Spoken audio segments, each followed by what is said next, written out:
ছিল আমরা ঈদে মিলাদুন্নবীর বিষয়ে পবিত্র কোরআনের হাদিসের আলোকে এবং আইমাই উম্মতের আলোকে আমরা আজ থেকে 2-3 বছর আগে প্রায় 2.5 থেকে 3 ঘন্টার বক্তব্য আছে, খিতাব করেছে আমাদের উত্তর কাট্টলি এলাকায়।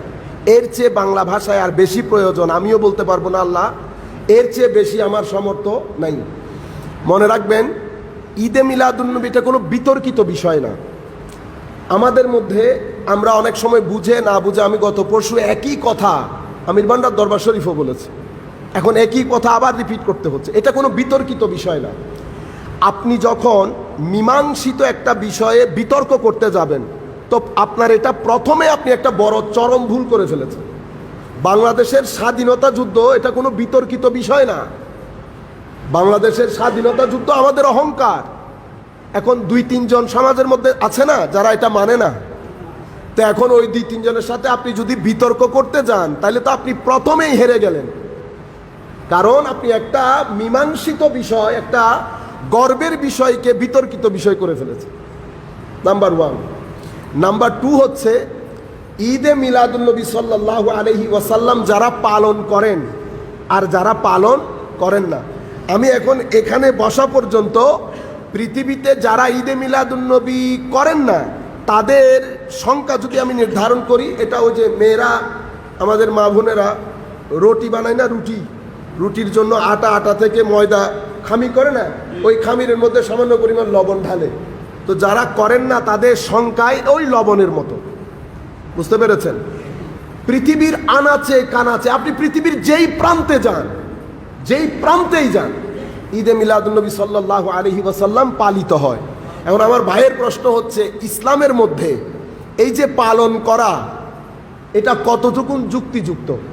বুঝতে পেরেছেন? মানে পালনটা, উদযাপন করাটা, এটা ইসলামী শরীয়তের মধ্যে কতটুকু যুক্তিযুক্ত? ঈদে মিলাদুন্নবী হলে আমি উত্তর করতাম না, যেহেতু উদযাপনের প্রশ্ন আসছে সেই হেতু চিন্তা করে যেটা নিয়ে 2-1টি কথা আপনাদেরকে না বললেই নয়।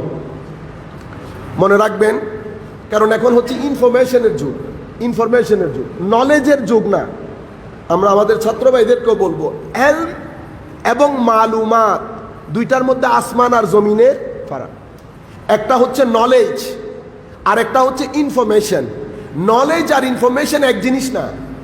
আমি যখন 10টা বা 9টার খবর দেখি, বিবিসি, CNN, ন্যাশনাল, ইন্টারন্যাশনাল চ্যানেলগুলা দেখি, তো ওনারা আমাদেরকে যেটা দেন সেটা নলেজ না, ইনফরমেশন দেন। বুঝতে পেরেছেন? আপনি ওখানে বসে থাকলে, মানে আপনি ওই সারা 15-20 বছর যদি নিউজ দেখতে থাকেন, আপনি কোনো একটা সার্টিফিকেট অর্জন করতে পারবেন না, আপনি কোথাও চাকরিও পাবেন না। কারণ ওনারা যেটা দেন সেটা নলেজ না, সেটা ইনফরমেশন, যেটা আমরা আরবিতে বলি মালুমাত, আর আমরা নলেজ বলি এলমকে। তো এলমটা একটা জার্নির নাম, সেটা মূর্খতা থেকে শুরু হয়। আপনি, আপনার সাথে একজন শিক্ষক থাকেন, একটা অ্যাটমসফিয়ার থাকে, সেটা স্কুল, সেটা ইউনিভার্সিটি, বুকস থাকে। কয়টা জিনিস হলো? শিক্ষক, অ্যাটমসফিয়ার, স্কুল এবং বুকস। এই 3টা জিনিস নিয়ে আপনি মূর্খতা থেকে যাত্রা শুরু করেন। এরপরে আপনি ওয়াহাম, শাক, জান। ওয়াহাম মানে হচ্ছে আপনি কিছু জেনেছেন, সামান্য পরিমাণ জ্ঞান, সামান্য। ওই যে ফজর হওয়ার সময় আপনারা যখন মসজিদের মধ্যে আসেন, ঘুটঘুটে অন্ধকার না পুরা দুনিয়া, কোনো কিছু দেখেন না, তো আপনি 2 পা আগে দেন তো 3 পা পেছনে, নিজের হাত নিজে দেখেও মানুষ ভয় পায়। অন্ধকার এত খারাপ জিনিস। যে আপনি ফজরের নামাজ পড়ে বাসায় ফেরত যান, আলোকিত হয়ে গেছে, 30% আলো আপনি অনেক দূরে দেখতে না পেলেও মোটামুটি দেখতে পাচ্ছেন। তাইলে এটাকে আমরা ওয়াহাম বলি। এর পরবর্তীতে আপনি শাকের মধ্যে আসেন, 50-50। আপনি যখন ঘর একটু দূরে হলে, যখন ঘরে পৌঁছান, মোটামুটি আলোকিত হয়ে যায়, 50-50। কিন্তু এখনো পর্যন্ত ওই আলো আসে না যেটা 12টার সময় আসে। বুঝতে পেরেছেন? এরপরে আপনি জানের মধ্যে 70% নলেজ থাকে, 30% কনফিউশন থাকে। এটাকে এলম বলা হয়। কোরআন বলছে এই জানের মধ্যে থেকেও আপনি হক জানতে পারবেন। ওয়া ইন্না জান্না লা ইউগনি মিনাল হাক্কে শাইআ। জান দিয়ে হককে অনুধাবন করা যায়। এরপরে আপনি এলমের পর্যায়ে পৌঁছেছেন। যখন আপনি এলমের পর্যায়ে এসেছেন, জাহাল থেকে 15-20 বছর চলে গেছে। আপনি নার্সারিতে গেছেন, কিন্ডারগার্টেন, এরপরে আপনি প্রাইমারি স্কুলে গেছেন, এরপরে আপনি হাই স্কুলে গেছেন, হায়ার সেকেন্ডারিতে গেছেন, কলেজে গেছেন, ইউনিভার্সিটিতে গেছেন। 20 বছর পরে আপনি এলমের মর্যাদায় গিয়ে পৌঁছেছেন। তখন আপনি মোটামুটি জানেন, কিন্তু মানুষকে জানানোর জন্য যতটুকু জানার দরকার ততটুকু জানেন। আপনি বুঝতে পেরেছেন? এটা এল। এখন যেই বিষয়ে আপনি জ্ঞান অর্জন করেছেন সেই বিষয়ে কিন্তু আপনি চাকরিও পাচ্ছেন। মানুষ বিশ্বাস করছে যে আপনি জানেন, মানুষ বিশ্বাস করছে আপনি জানেন। আমি গুগল করলাম কোনো কিছুতে, আমার ভাইদেরকে বলছি, গুগল করলাম, গুগলের মধ্যে আপনি যেটা পেয়েছেন সেটা আপনার জন্য ইনফরমেশন, নলেজ না। কারণ আপনি তার আগে পেছনে এটা কতটুকুন সত্য কতটুকুন মিথ্যা কোনো কিছুই তো আপনি জানেন না। এটাকে নলেজ বলে না, এটাকে মালুমাত বলে, ইনফরমেশন। বুঝতে পেরেছেন? তো এই ইনফরমেশনটা আপনাকে নিয়ে যেতে হবে কোনো নলেজেবল পার্সনের কাছে। আপনি আপনার মায়ের ফর এক্সাম্পল হার্ট সার্জারির বিষয়ে গুগল করে অনেক কিছু জানতে পেরেছেন, এটা আপনি ডিসকাস করবেন হার্ট স্পেশালিস্টের সাথে। আপনি এই সিম্পল জিনিস তো বুঝার, এটা যদি আপনি না বুঝেন, উপর থেকে ফেরেশতা আসলেও আপনাকে বোঝানো সম্ভব না। যদি আমি বই পড়ে সব কিছু বুঝে ফেলতে পারতাম তাহলে তো পৃথিবীর মেডিকেল কলেজ, ইউনিভার্সিটি, নাসা সব কিছু বন্ধ করে দেওয়া দরকার। নাসায় যারা বিজ্ঞানী তারা কি কোরআন শরীফ পড়ে? তারা ওই বিজ্ঞান পড়ে যেই বিজ্ঞান আপনি স্কুল কলেজে পড়েছেন, যেই বিজ্ঞান পড়ে আপনি বাংলাদেশের একটা ছোট্ট স্কুলের মধ্যে বিজ্ঞানের শিক্ষক হতে পারেন নাই। একই বিজ্ঞান পড়ে উনি নাসার বিজ্ঞানী হয়েছেন। সমস্যা কোথায় হয়েছে? মাওলায়ে করিম কিছু স্পেশাল মাইন্ড তৈরি করেছেন, স্পেশাল মাইন্ড। কারণ আল্লাহ নিজামে দুনিয়াকে চালাতে হবে। আমার এক ছাত্র আমাকে প্রশ্ন করেছিল যে উস্তাজ, আমি যদি স্রষ্টা হতাম, আপনি দেখেন ছেলেগুলা কোথায় চলে গেছে। আমরা যারা মাদ্রাসায় পড়ি আমাদেরকে বোঝা দরকার, ছেলেদের চিন্তা চেতনা আর আমাদের চিন্তা চেতনার মধ্যে যদি কোনো ফারাক থাকে, আমি ফারাকটা মিটাইতে হবে, নতুবা দ্বীনের দাওয়াত দেওয়া সম্ভব হবে না। আমি সেকুলার মাইন্ডকে, সায়েন্টিফিক মাইন্ডকে, প্র্যাগম্যাটিক মাইন্ডকে আমি অ্যাড্রেস করতে পারবো না যদি আমি তার চিন্তা চেতনা ধারণ করতে না পারি। সে আমাকে বলছে, আমি যদি আল্লাহ হতাম, আমি যদি স্রষ্টা হতাম, তো আমি কখনো এই যে আপনাদের বিভিন্ন কার্পেন্টার মিস্ত্রি আছে বা ড্রাইভার আছে বা সমাজের যারা অন্যান্য কাজকর্ম করে এগুলো বানাতাম না। আমি সব বড় ট্যালেন্টেড মানুষ বানাতাম, মানে বিজ্ঞানী, ডাক্তার, শুধু এগুলাই বানাইতাম। আমি সমাজের মধ্যে ওগুলা বানাতাম না। তো আমি তাকে জিজ্ঞেস করলাম যে তোমার এই চিন্তা চেতনা কেন? ডাক্তারদের লাইফ স্ট্যান্ডার্ড আর একজন নার্সের লাইফ স্ট্যান্ডার্ড এক না। আবার একজন নার্সের লাইফ স্ট্যান্ডার্ড, যিনি দারোয়ান, ওনার লাইফ স্ট্যান্ডার্ড এক না। সুতরাং আমি কি করতাম? সবাইকে ডাক্তার বানাই ফেলতাম। আল্লাহর শুকরিয়া তুমি স্রষ্টা হও নাই, আল্লাহর শুকরিয়া তুমি স্রষ্টা হও নাই। যদি তুমি স্রষ্টা হইতা তো পৃথিবীতে কোনো মেডিকেল কলেজ কাজ করতে পারতো না। তখন সে আমাকে বলছে, কেন? আল্লাহ, একটা মেডিকেলের জন্য একজন দারোয়ান দরকার, একটা নার্স দরকার, সুইপার দরকার। ডাক্তাররা এসে সুইপিং করলে সার্জারি কে করবে? মেডিকেল তো দেওয়াল না, এখানে দেওয়ালের কাজ আছে, ইলেকট্রিসিটির কাজ আছে, জানলার কাজ আছে, এগুলা কে করবে? ডাক্তাররা এসে করবে। তখন আমি তাকে বললাম, বেটা, নিজামে দুনিয়াকে পরিচালনার জন্য সব ধরনের লোক দরকার। এখানে যত ধরনের লোক দরকার আল্লাহ রাব্বুল আলামিন অত ধরনের মাইন্ডসেট বানিয়েছেন। কিন্তু নিজামে দুনিয়ার এই স্ট্যান্ডার্ডকে বেস করে আখিরাতের বিচার রাখেন নাই আল্লাহ। মানে তুমি ডাক্তার হিসাবে পাস আর একজন সুইপার হিসাবে ফেইল, ঘটনা এরকম না। দুনিয়া পরিচালনার জন্য এখানে স্ট্যান্ডার্ডের মধ্যে ফারাক আছে, এক একজনের লাইফস্টাইল, লেভেল অফ স্ট্যান্ডার্ড ফারাক আছে। কিন্তু আখিরাতের নাজাতের ক্ষেত্রে আল্লাহ কি বলেছেন?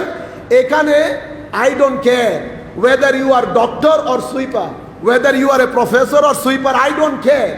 এখানে পাস ফেল নির্ভর করবে তোমার তাকওয়া পরহেজগারির উপর, তোমার তাকওয়া পরহেজগারির উপর। আমার ড্রাইভার দুনিয়ায় থাকতে সে আমাকে প্রটোকল দিত না। এখন আখিরাতের মধ্যে এটা হবে না যে এটা তোমার ড্রাইভার, তুমি পরে আসো, খেলা এটা নাই, পরে দেখা যাবে। আমি হিসাব নিকাশ করতে করতে তার 20 বছর আগে সে জান্নাতে গিয়ে হার্টটা ফ্রেশ হয়ে খায়া দেয় ঘুমাই পড়ছে। সেই জন্য আমি এখানে আরেকটা প্রশ্নের উত্তর দিয়ে দেই, যেহেতু এখানে অনেক মনে হচ্ছে অনেক কলেজ ইউনিভার্সিটির ছেলেরাও আছেন। আমরা সবসময় বলি না সব দুঃখ গরিবের, সব দুঃখ গরিবের। আপনার ওয়েদার খারাপ হয়, আর্থকুইক হয়, বন্যা, সব কিছু যেন গরিবের জন্য। আল্লাহ কি শুধু পয়সাওয়ালাদের আল্লাহ? সাফারিংসগুলা দেখেন, রিক্সা ড্রাইভার যখন তাপের মধ্যে রিক্সা চালান, ওনার মনের মধ্যে একটা করে না যে গরিব হওয়ার কারণে আজকে আমার এই গরিব হওয়া একটা অভিশাপ। তো আমাদের এইটিস্ট যারা আমাদের যারা ধর্মকে অপছন্দ করেন, তারা এটাকে সমালোচনার কেন্দ্রবিন্দু করেন যে আল্লাহ আসলে সুবিচারক না, সুবিচারক হলে এই ঘটনাটা ঘটতো না।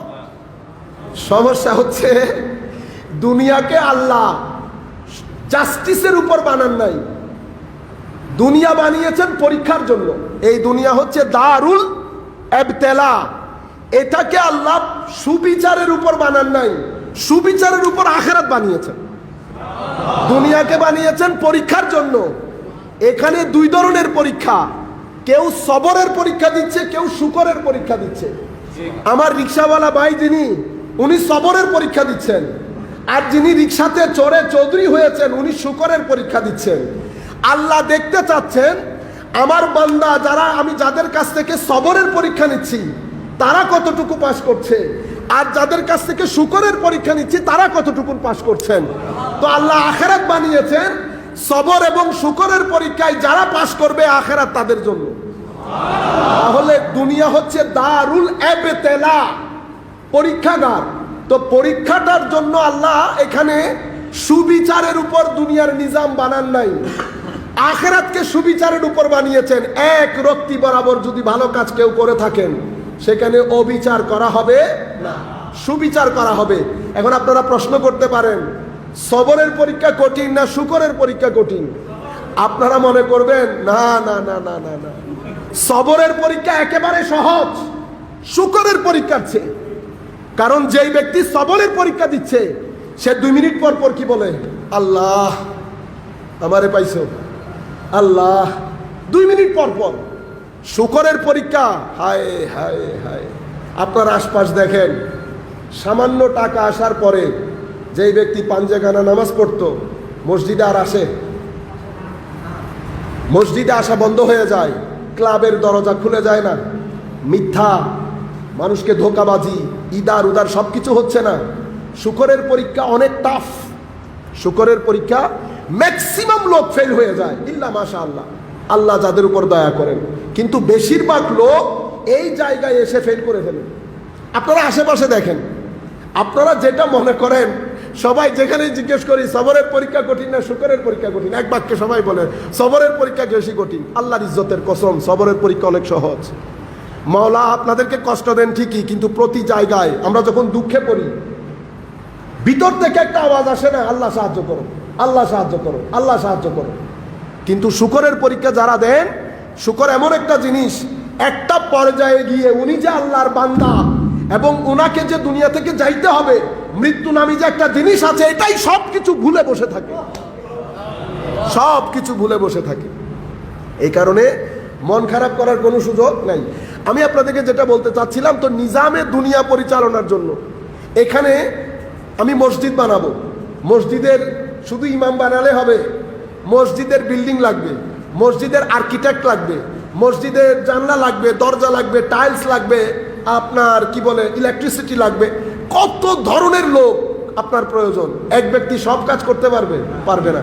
তো যত ধরনের লোক আল্লাহ রাব্বুল আলামিন তত ধরনের মাইন্ডসেট বানিয়েছে। এই জিনিসটা আমি যখন প্রথম ইংল্যান্ডে যাই, তো আমাদের আবর্জনা কালেক্ট করতে আসে। আমি মনে করেছি এটা আমাদের লোকজন করবে অথবা আফ্রিকান গরিব লোকজন করবে। আমি জানলা দিয়ে দেখলাম 3 ব্যক্তি, 3জনই ইউরোপিয়ান, ইংলিশ, হোয়াইট।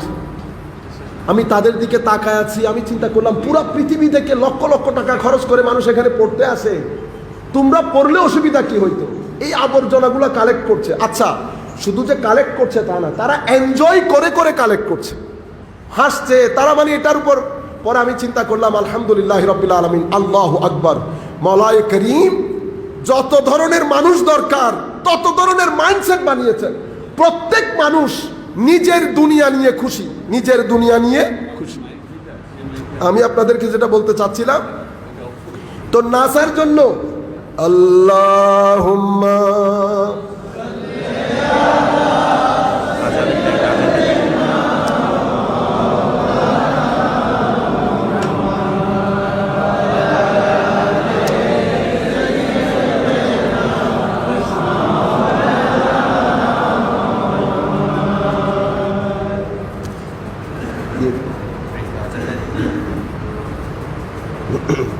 আজানটা দিয়ে আজান যথাসময় হচ্ছে 12:15 আমাদের জুমার আজান, এখনই আজান হচ্ছে।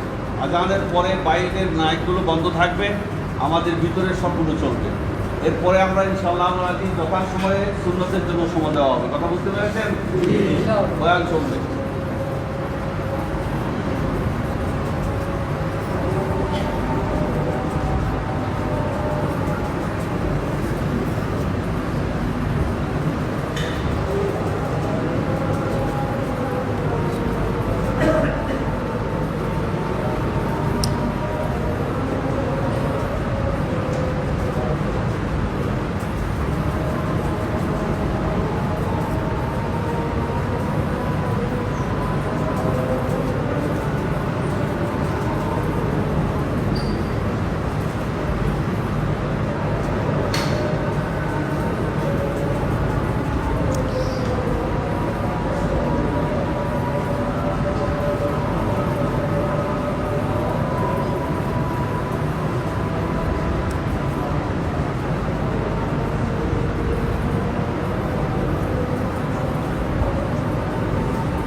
তো বলতে চাচ্ছিলাম, আল্লাহ রাব্বুল আলামিন নিজামে দুনিয়া পরিচালনার জন্য সব ধরনের মাইন্ডসেট বানিয়েছেন। নাসা পরিচালনার জন্য যেভাবে বানিয়েছেন, অনুরূপভাবে আমাদের প্রাইমারি স্কুল পরিচালনার জন্য বানিয়েছেন। এবং আপনি যদি জান দিয়েও ফেলেন, এটা আপনি ক্রস করতে পারবেন না। অনুরূপভাবে আমাদের এখানে কোরআন এবং সুন্নতের ক্ষেত্রেও আল্লাহ স্পেশাল কিছু মাইন্ডসেট বানিয়েছেন। যেমন ইমামে আজম আবু হানিফা রাদিয়াল্লাহু তাআলা, ইমাম মালিক, ইমাম শাফিঈ, ইমাম আহমদ ইবনে হাম্বল রাদিয়াল্লাহু তাআলা আনহুম জামিআ ওয়া নাফা'না বিউলুমিহিম ফিদ দারাইনি আমিন। উম্মতের মধ্যে এই চারজনের পরে এলমে হাদিসে হোক, ইসলামিক ক্লাসিক্যাল সায়েন্সের মধ্যে হাদিস স্টাডি হোক, কোরআনিক স্টাডি হোক, স্টাডি অফ ইসলামিক থিওলজি বা আকিদা হোক, স্পিরিচুয়ালিজম হোক, ইসলামিক ক্লাসিক্যাল সায়েন্সের মধ্যে বাগা বাগা ব্যক্তিরা এসেছেন। আমি কয়েকজনের নাম বললে আপনারা চিনবেন। হুজ্জাতুল ইসলাম ইমাম গাজালিও এসেছেন, এর পরবর্তীতে ইমাম জুয়াইনি, ইমাম রাজি, এছাড়াও এলমে হাদিসের, এলমে তাফসিরের বাগা বাগা লোক এসেছেন, কিন্তু কেউ এই চারজনকে চ্যালেঞ্জ করেন নাই। কেউ এই চারজনকে, যারা এসেছেন স্যালুট করেছেন, যারা এসেছেন স্যালুট করেছেন। আপনি মনে করতে পারেন স্পেশাল মাইন্ড। এখন আপনি যদি ইচ্ছে করে চ্যালেঞ্জ করতে চান, তো আমি আপনাকে বলবো আপনি নাসার বিজ্ঞানীকে চ্যালেঞ্জ করেন। You can do that. এটা এখন স্টুপিডিটি হবে হয়তো, বুঝতে পেরেছেন? নির্বোধ, নির্বুদ্ধিতা। নির্বুদ্ধি মানে হামাকত। হামাকত কি? 2 কিতাব পড়ে 200 কিতাবের লোক যিনি পড়েছেন ওনাকে চ্যালেঞ্জ করে, এটা এক ধরনের নির্বুদ্ধিতা। মেডিকেল সায়েন্সের এমও আমি বুঝি না, আমি যদি হার্ট স্পেশালিস্টকে চ্যালেঞ্জ করি তো এটা হামাকত, এটা কি হবে? নির্বুদ্ধিতা। বুঝতে পেরেছেন? পুরা উম্মতের এজমা হয়ে গেছে ঈদে মিলাদুন্নবী সাল্লাল্লাহু আলাইহি ওয়াসাল্লামের উপরে। আপনি যদি ডিসএগ্রি করেন তো ডিসএগ্রি করেন, কোনো কিছু আসে আর যায় না। তবে আপনি এটা অবশ্যই মাথায় রাখবেন, উম্মতে মুসলিমার ঐক্যমত্য প্রতিষ্ঠা হয়েছে। কি মিশর, কি বাগদাদ, কি সুরিয়া, কি ইয়েমেন। আমি এই 4 দেশের কথা বলছি কারণ ইসলামিক ক্লাসিক্যাল সায়েন্সের জন্য এই দেশগুলো এখনো Oxford, Cambridge, Harvard, Oxford, Cambridge এবং হার্ভার্ড ইউনিভার্সিটি, পৃথিবীর কোনো মায়ের ছেলে এই 4 দেশের স্কলারকে চ্যালেঞ্জ করে না। এরা এলমে দ্বীনের জন্য, ইসলামিক ক্লাসিক্যাল সায়েন্সের জন্য বর্তমান যুগ পর্যন্ত রেফারেন্স। এখন আপনি যদি না মানেন বা আপনি যদি বলেন আমি মানি না, আমার কিছু করার নাই, আমার পক্ষে সম্ভবও না আপনাকে বোঝানো। আমি যদি বলি এটা যেটা উঠেছে এটা সূর্য, যেটা উঠেছে সেটা সূর্য, এটার কাজ হচ্ছে আলোকিত করা, এখন আপনি নাও মানতে পারেন। আমি যদি বলি এখন এরকম হলে হবে কি, কোনো কনক্লুশনে যেতে পারবো না। যেমন আমিও তো করতে পারি আপনার সাথে। ধরেন আমি আপনাকে নাম জিজ্ঞেস করলাম, আপনি বললেন আমার নাম সাইফ, জি বানান করেন SAIF, সাইফ। এখন আমি যদি বলি এটাকে যে S বলছেন সেটা আমি মানি না, কেন? এটাকে আমি B বলবো। আপনি আমাকে সায়েন্টিফিকলি কখনো বুঝাইতে পারবেন না। আপনি আমাকে বলবেন না এটা S, আমার শিক্ষক আমাকে S পড়াইছে, আমার শিক্ষক আমাকে S পড়াইছে, ওনার শিক্ষক ওনাকে S পড়াইছে। আপনি এই শোনা কথা ছাড়া সায়েন্টিফিকলি আপনি প্রুফ করতে পারবেন না এটা যে S, কারণ আপনি কনফিউজ হয়ে গেছেন। কেন? কারণ আমার প্রশ্নটা একাডেমিক ছিল না, স্টুপিড কোয়েশ্চেন ছিল। I am going to school, আমি স্কুলে যাচ্ছি, আমি স্কুলে যাচ্ছি, সেন্টেন্সের ফর্ম হচ্ছে এটা। এখন আমি যদি আপনাকে চ্যালেঞ্জ করি যে এরকম আমি বলবো না, তো কিরকম বলবেন? যাচ্ছি স্কুলে, আমি যাচ্ছি স্কুলে, আমি গোয়িং AM স্কুল। আপনি এটা বলবেন এটা ভুল।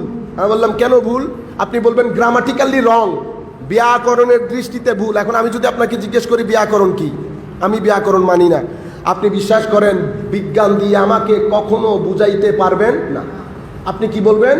না না, এটা তো আমাদের সমাজের মধ্যে এভাবেই প্রচলিত, আমার শিক্ষককে ওনার শিক্ষক এটাই শিখিয়েছেন, ওনার শিক্ষককে ওনার শিক্ষক এটাই শিখিয়েছেন। আপনি এই শিক্ষক করতে করতে পরে দেখবেন যে আপনি জেনারেশন টু জেনারেশন এটাই শুনে শুনে আসছেন, চ্যালেঞ্জ করার কোনো সুযোগ নাই। আপনি যেমন এক ভদ্রলোক বলেছেন যে মানে আল্লাহ রাব্বুল আলামিন for example such a great creator, বা how come I can't see him, আমি তো শুনে বিশ্বাস করব না, I have to see him, আমাকে দেখতে হবে, দেখে বিশ্বাস করব। এখন প্রশ্নগুলা অনেক টাচিং, অ্যাড্রেস করে মানুষকে কনভিন্স করে ফেলে। কথা তো ঠিক, না দেখে কেন বিশ্বাস করব, ঠিক না? তো আমাদের যারা ইউথ আছেন, কলেজ বিশ্ববিদ্যালয়ে পড়েন, ওনারা খুব দ্রুত এগুলাকে ক্যাচ করে নেন। ধরেন আপনি আরজ আলী মাতুব্বর পড়েছেন, ডক্টর হুমায়ুন আজাদ পড়েছেন, পড়ে আপনি এক পেশে প্রশ্ন শুনেছেন, অন্য পাশ শুনেন তাই। আপনি এক পেশে প্রশ্ন শুনে, এটা শুধু এই ক্ষেত্রে না, সব ক্ষেত্রে, সব ক্ষেত্রে আপনি এক ধরনের কথা শুনেছেন, এটা বেদাত, এটা বিদাত, এটা বিদাত, বস আপনি ধরেই নিয়েছেন সব বেদাত। এটা হচ্ছে ওয়ান সাইড, এটা মাইন্ডসেট, এটা বলয়। আপনি যে বলয়ের মধ্যে থাকেন ওই বলয়ের মাধ্যমে আপনার মাইন্ডসেট তৈরি হয়, মাইন্ডসেট। আপনি পরোটা বলছেন না, পরোটা, পৃথিবীতে সবাই কি পরোটা বলে? পরোটাকে বলে না। আপনি যেই বলয়ের মধ্যে থাকেন ওই বলয়ের লোক, এটাকে পরোটা বলে, এই জন্য আপনি পরোটা বলছেন। বলয়ের মধ্যে মাইন্ডসেট ডেভেলপ করে, বলয়ের মধ্যে, এই জন্য আপনি বলয় থেকে বের হয়ে আসবেন, বলয় থেকে বের হয়ে আসবেন। তো আমি আফ্রিকান ভাই, আফ্রিকান আমার মনে হয় সে হোয়াইট টাইপের, আফ্রিকান হোয়াইট, তার মা বাপ কেউ হোয়াইট হবে হয়তো। তো তাকে আমি সিম্পল প্রশ্ন করেছি, আপনার বাবা আছে? তো বলছে আছে। দেখেছেন আপনার বাবাকে? কো দেখেছি। কিন্তু আপনি আপনার বাবাকে দেখে বিশ্বাস করেন না শুনে বিশ্বাস করেন? দেখছেন, চিন্তার জগতে বিপ্লব হয়ে গেছে এখন। It doesn't have any answer. এই জন্য আমি আপনাদেরকে বলবো, এক পেশে প্রশ্ন শুনে লাভ দেবেন না। কয়েনের এপিট ওপিট সব পিঠ দেখে তারপরে ডিসাইড করবেন। বুঝতে পেরেছেন? একটা হাকিকতের উপর যখন কুল কায়নাত একমত হয়ে যায়, এই কায়নাতের মধ্যে গ্রেট গ্রেট মাইন্ডসেট চলে গেছে, কেউ চ্যালেঞ্জ করে নাই। আপনি কি মনে করেন সবাই আমার মতো নির্বুদ্ধি স্টুপিড ছিল বা নির্বোধ ছিল? Of course not. এই জন্য কয়েনের এপিট ওপিট, বেদাত যারা বলে সেটাও দেখেন, বেদাত যারা বলে না কেন বলে না সেটাও দেখেন। এরপরে নিজেকে নিজে আল্লাহর দরবারে সুপর্দ করেন হেদায়েতের জন্য। কারণ কোরআন সবাইকেই হেদায়েত দেয়, সবাই কোরআন থেকে হেদায়েত গ্রহণ করতে পারে না। কোরআন এই ক্ষেত্রে সিলেক্টিভ। কিসের উপর? হুদাল লিল মুত্তাকিন। আমি মুত্তাকিনদেরকে হেদায়েত দেই। আপনি হয়তো বলতে পারেন কেন হুদাল লিন নাস বলেন নাই? অবশ্যই বলেছেন। কোরআনের হেদায়েত দুই ধরনের। এক হেদায়েত হচ্ছে দুনিয়াবি, অর্থাৎ ভালো মন্দ, কোনটা করলে ভালো হবে, কোনটা করলে মন্দ হবে, কোনটা করলে রাষ্ট্র সভ্য হবে, কোনটা করলে রাষ্ট্র থেকে খারাপি, অশ্লীলতা, বেহায়াপনা, নির্বুদ্ধিতা, অবিচার দূর হবে। কোরআন এটাও হেদায়েত করে, এজন্য হুদাল্লিন নাস। কিন্তু আমরা মুসলমানের জন্য যদি আমি পরকাল যে উদ্দেশ্যে কোরআন আমার কাছে পাঠানো হয়েছে, আমি যদি সেই উদ্দেশ্য সাধনে কোরআন থেকে হেদায়েত গ্রহণ করতে চাই, কোরআন বলবে ওয়েট, আমি এই ক্ষেত্রে সিলেক্টিভ। কি ধরনের? আমি শুধু মুত্তাকিনদেরকে হেদায়েত দেই, শুধু মুত্তাকিনদেরকে। আমি যদি আরো খোলাসা করে বলি তো কোরআন বলছে আমি শুধু নুরুল হুদাদেরকে হেদায়েত দেই। কেন? কারণ কোরআন বলছে আমি তোমার ওয়ালি, কোনো সন্দেহ নাই, আল্লাহু ওয়ালিয়ুল্লাযিনা আমানু, আমি তোমার ওয়ালি, কোনো সন্দেহ নাই। কিন্তু কোরআন বলছে আমি আল্লাহ যার ওয়ালি তাকে হেদায়েত দেই না, বরং যেই ব্যক্তি আল্লাহর ওয়ালি আমি তাকে হেদায়েত দেই। বুঝতে পেরেছেন? আমি আর একটু খোলাসা করি। আল্লাহু ওয়ালিয়ুল্লাযিনা আমানু, আল্লাহ মুমিনের ওয়ালি, কোনো সন্দেহ নাই, কারণ আল্লাহ মুমিনের নিকটে থাকেন, কাছে থাকেন। ফাইন্নী করিব। বুঝতে পেরেছেন? এই কারণ এই ওয়ালি অনেক অর্থের মধ্যে বেলায়েত, বেলায়েতের এক অর্থ হচ্ছে কুরবত, নৈকট্য। তো আল্লাহ তো কাছে, কিন্তু প্রশ্ন ওখানে না, প্রশ্ন হচ্ছে আমি আল্লাহর কাছে কিনা, আমি আল্লাহর কাছে কিনা। আপনি বলবেন কেন আমি আল্লাহর কাছে না? না, কাছে হলে এত দুই নাম্বারই করতে পারতাম। আমি এখানে বসে কথা যেগুলো আপনাদেরকে বলছি, সেই কথা কি আমি নফসের বশবর্তী হয়ে খ্যাতি অর্জনের জন্য বলছি না আল্লাহর সন্তুষ্টি অর্জনের জন্য বলছি? আমার চেহারা দেখে আপনারা বুঝতে পারছেন? আপনার দৃষ্টি আমার চেহারার দিকে, মওলার দৃষ্টি আমার কলবের দিকে। বুঝতে পেরেছেন? তো এখন যখন আমি আমার মধ্যে এই ধারণার উদ্রেক হবে মওলাই করিম আমার কাছে আছে, তো যখন কোনো ব্যক্তির মধ্যে এই ধারণার উদ্রেক হয়, এটা তার জীবনের একটা ফিলোসফিতে পরিণত হয়, এবং তার বোধের মধ্যে যখন, এহসাসের মধ্যে যখন এই নৈকট্যের বিষয়টা আসে, তার মধ্যে ভয় তাড়িত হয়, খৌফ, খশিয়ত, মোহাব্বত তাড়িত হয়। এখন সে কোনো একটা খারাপ কিছু করতে গেলে পিছন দিক থেকে কেউ একজন যেন টান দেয়, করিস না আল্লাহ আছে, করিস না আল্লাহ আছে। এই যে করিস না আল্লাহ আছে, এটাকে তাকওয়া বলে। এখন এই তাকওয়া, তাকওয়া কি? তাকওয়া হচ্ছে গড অ্যাওয়ারনেস। আপনাকে একটা অ্যাওয়ারনেস দিয়েছে, আপনার মধ্যে একটা সচেতনতা ডেভেলপ করেছে। আপনি কোনো এক খারাপ কিছু করতে চাইলে পিছন থেকে টান দেয়, বান্দা করিস না, আল্লাহ আছেন, আল্লাহ আছে, আল্লাহ আছে। করতে করতে করতে করতে এই ব্যক্তিগুলার জিন্দেগি থেকে আবার ফজরের মধ্যে আসেন। শুরু যখন করেছে তখন 5টা, একটু আলো, বেশিরভাগ অন্ধকার, বান্দা যাত্রা শুরু করেছে। এরপরে আলো খুলতে গেছে, অন্ধকার দূরীভূত হতে গেছে, আলো খুলতে গেছে, অন্ধকার দূরীভূত হতে গেছে। 12টার সময় যখন হয়েছে, এখানে আর অন্ধকার নাই, আলোতেই পরিণত হয়েছে। এটাকেই বেলায়েত বলে। এই অন্ধকার কলব থেকে যখন দূরীভূত হয়ে যায়, তো কেন হয় দূরীভূত?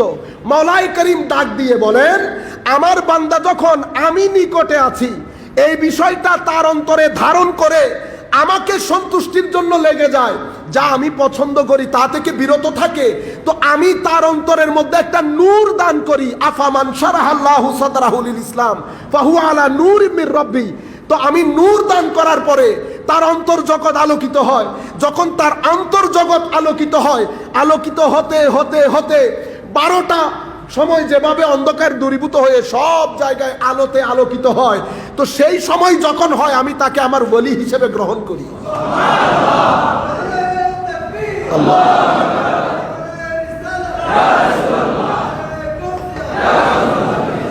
এই যতগুলো ঘটনা ঘটেছে, একটা না চেহারার সাথে সম্পৃক্ত, না শরীরের সাথে, ভিতরে বিপ্লব ঘটে যাচ্ছে। হায় হায়, আপনার পাশে নামাজ পড়ে, আপনার পাশে আপনিও নামাজ পড়ছেন, একজন কত জায়গার মধ্যে সফর করছে, আপনি বসে আমি আলহামদু থেকে বের হতে পারি নাই, কুলহু আল্লাহ থেকে বের হতে পারি নাই।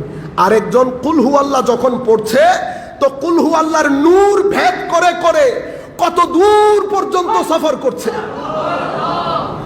তখন আপনি কি বলে, মানুষটা বেকুব টাইপের, রুকুতে যাই উঠে না, লম্বা, সিজদাতে যাই তো উঠে না, আজিব নামাজ, বেশি তাকওয়া পরহেজগারি দেখায়, আপনার পাশেই বসে। সমস্যা হচ্ছে যা উনি দেখেন তা আপনি দেখেন না, আবার যা আপনি দেখেন তা উনি বুঝেন না। তো আমি মূল পয়েন্ট হচ্ছে, তো কোরআন কলবের বর্তন দেখে তাকওয়া, কলবের বর্তন দেখে কোরআন হেদায়েত দান করে। যতক্ষণ পর্যন্ত কলবের বর্তনের মধ্যে অশ্লীলতা, অহংকার, হিংসা, বিদ্বেষ, অজ্ঞতা, উগ্রতা, অজ্ঞতা, উগ্রতা, মনে রাখবেন যেই মানুষের মধ্যে উগ্রতা থাকে সেই মানুষ কখনো হেদায়েত পায় না। উগ্রতা আপনি পরীক্ষা করবেন কিভাবে? উগ্রতা পরীক্ষা করা বেশি সহজ। আপনি যখন মানুষকে ভালোবাসতে পারবেন না, প্রত্যেক মানুষের ব্যাপারে একটা নেগেটিভ ধারণা করে রাখবেন, তার মানে আপনার ভিতরে ক্যান্সার হয়ে গেছে। আপামর জনগণ, মুসলমান, হিন্দু, বুদ্ধ, খ্রিস্টান, যেভাবে হোক মানুষ, মনে রাখবেন সবাইকে কে সৃষ্টি করেছেন? আল্লাহ। যিনি সৃষ্টি করেছেন উনি সবাইকে খাদ্য দেন, সম্মান দেন, গাড়ি দেন, বাড়ি দেন। তো মাওলাই করিম বান্দাকে বন্ধু হিসেবে গ্রহণ করে কখন? আল্লাহর ইন্টারেস্ট আর আপনার ইন্টারেস্ট যখন একসাথে হয়ে যায়, তো আল্লাহ আপনাকে বান্দা থেকে বন্ধুতে বসিয়ে দেয়। আমাদের মধ্যে যেভাবে হয়। তো আমি মূল প্রশ্ন ছিল যে আমি না দেখে বিশ্বাস করব না। তো আপনি আপনার বাবাকে দেখছেন চিন্তার জগতে, সে এখন আর চুপ হয়ে গেছে, আর কথা বলে না। আল্লাহ দেখেন, আমি যখন দুনিয়াতে আসছি, আমার মার পেট থেকে আসছি, আমি আস্তে আস্তে কথা বলতে শিখেছি, বোধ শক্তি আমার জাগরিত হয়েছে। আমার মা আমাকে বলেছে দিস ইজ ইয়োর ফাদার, আমার সমাজ আমাকে বলেছে এটা তোমার বাবা, আমার চারপাশ আমাকে বলেছে এটা তোমার বাবা, আমার আত্মীয় স্বজন আমাকে বলেছে এটা তোমার বাবা, that's why he is my father. আমি এলমে ইয়কিন হয়ে গেছে এটা আমার বাবা, অথচ আমি চোখে দেখি নাই। তা আমি যখন দুনিয়াতে এসেছি, আমার মা আমাকে বলেছেন আল্লাহ, আমার সমাজ আমাকে বলেছে আল্লাহ, আমার আত্মীয় স্বজন আমাকে বলেছে আল্লাহ, আমার পুরা আমি যখন এরপরে জ্ঞান অর্জন করতে শিখেছি, আমার প্রতিটা সেকেন্ড, প্রতিটা শ্বাস প্রশ্বাস, আমার শরীরের প্রতিটা অঙ্গ প্রত্যঙ্গ, আমার ভিতরের সায়েন্স, আমার ভিতরের ডিভাইস, রু, আমার ভিতরের টেকনোলজি, ইউনিভার্স, সকাল হওয়া, বিকাল হওয়া, সন্ধ্যা হওয়া, পাহাড় পর্বত, সব কিছু এক বাক্যে বলছে এখানে একজন নিপুণ কারিগর আছেন, নিপুণ কারিগর আছেন। বুঝতে পেরেছেন? এখন আপনি যদি বলেন না আমি না দেখে বিশ্বাস করব না, আমি বলবো আপনি আপনার বাবাকেও বাবা বলতে পারবেন না না দেখে। আরেকটা বিষয় আপনাকে বলি, সব কিছু আমরা না দেখে বিশ্বাস করি। আমরা আজকে বলি না 2 মাইল হাঁটার পরে 500 ক্যালোরি লুজ করেছে, 500 ক্যালোরি বলি না, 500 ক্যালোরি লুজ করে। ক্যালোরি আপনি দেখছেন? কেউ দেখছে ক্যালোরি? ভিটামিন এ দেখছেন কেউ? ভিটামিন এ, তো ভিটামিন এ দেখেন নাই, যিনি ভিটামিন বানিয়েছেন ওনাকে দেখার জন্য বসে আছেন। যেই দিন আপনি ভিটামিন এ চোখে দেখতে পারবেন, আমার কাছে আসবেন, আমি অবশ্যই যিনি ভিটামিন বানিয়েছেন ওনাকে দেখাবো। কিন্তু তার আগে আপনি আমাকে ভিটামিন এ দেখাতে হবে। আপনি আগে সৃষ্টির সব কিছু দেখার চেষ্টা করেন, তারপরে আপনি স্রষ্টা। তো বলতে চেয়েছিলাম সেলিব্রেশন আছে কিনা? অবশ্যই আছে। কেন থাকবে না? আমি আমার শিক্ষক থেকে যেটা শিখেছি সেটাই বলি আপনাদেরকে। নামাজ, আমরা নামাজ পড়ি না, সালাত। আমরা ফজরের 2 রাকাত পড়ি, ঠিক না? ফরজের কথা বলতেছি, অন্যান্য বিষয় না। জোহরের 4 রাকাত ফরজ পড়ি, আসরের 4 রাকাত পড়ি, মাগরিবের 3 রাকাত পড়ি, এশার 4 রাকাত ফরজ পড়ি। এটার কারণ কি?